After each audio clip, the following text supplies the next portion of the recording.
Сайн байцгаана уу итгэлийн ахын дүүсээ. Та бүхэндээ эзний өдрийн мэндийг хүргэе. Амьд үгийн мэдээ 2-7 хоногийн мацаг барих онцгой залбирлын цагаар эхэлж байна. Мацаг барин залбирах нь таныг бие, сэтгэл, сүнсээр шинчлэн сэргээж, Бурхны ариун сүнсний шин тасалгааг хүлээж авахд бэлтгэдэг.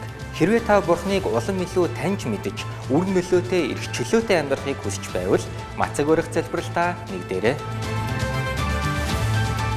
Энэ өдрүүдээр Бурхан эзний нүрийг гэрэлхийлж, түүний хүслийг таньж мэдсэн гайхалтай цагуудыг эхлүүлцгээе. Өнгөрсөн даваа гарагт чөлөөлөгдсөн амьдрал сургалт маань тулааны мөн чанар хичээлээр явагдсан байна. Харин маргааш орой 18 цаг 30 минутаас сүнслэг өсөлт хичээл явагдана.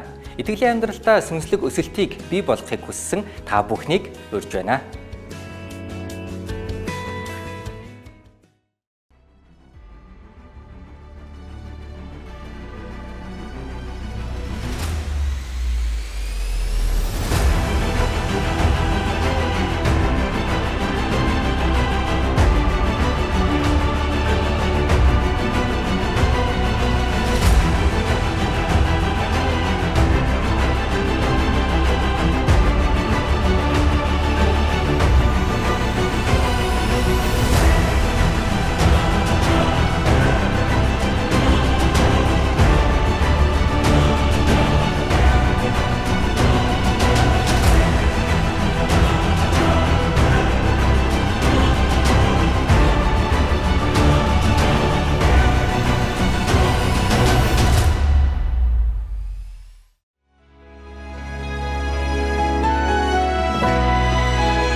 Зүрстгэлийн дотоод эдгэрэлт Христийн хүчээр хөтлөн чиглүүлдэг, амьдралын буруу зуршил, донтолтуудаас чөлөөлөгдөхөд тусалдаг эдгэрлийн баяр хөөр хөтөлбөр маань өнгөрөгч лав гарагт уучлал гуйхан алхмын хичээлээр явагдсан байна.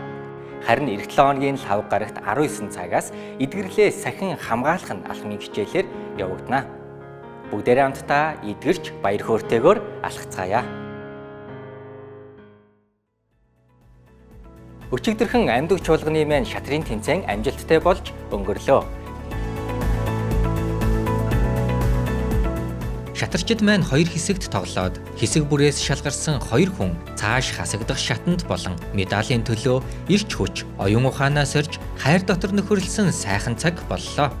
Шатрын спортын оролцогчид маань өдөр бүр шатар тоглож, мэдлэг ур чадвараа нэмэгдүүлж байгаад Бурхан эзэндээ талархал өргөё.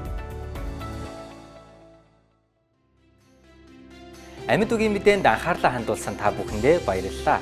Хэрв та манай чуулганд анх удаа хүрэлцэн ирсэн бол цуглаан дуусны дараа 1-р игнэнд хүрэлцэн ирж сууна уу? Бид танд чуулганыхаа сургалтын талаар товч танилцуулах болно. Эх 7 хоногийн мэдээллээрээ уулзцаая.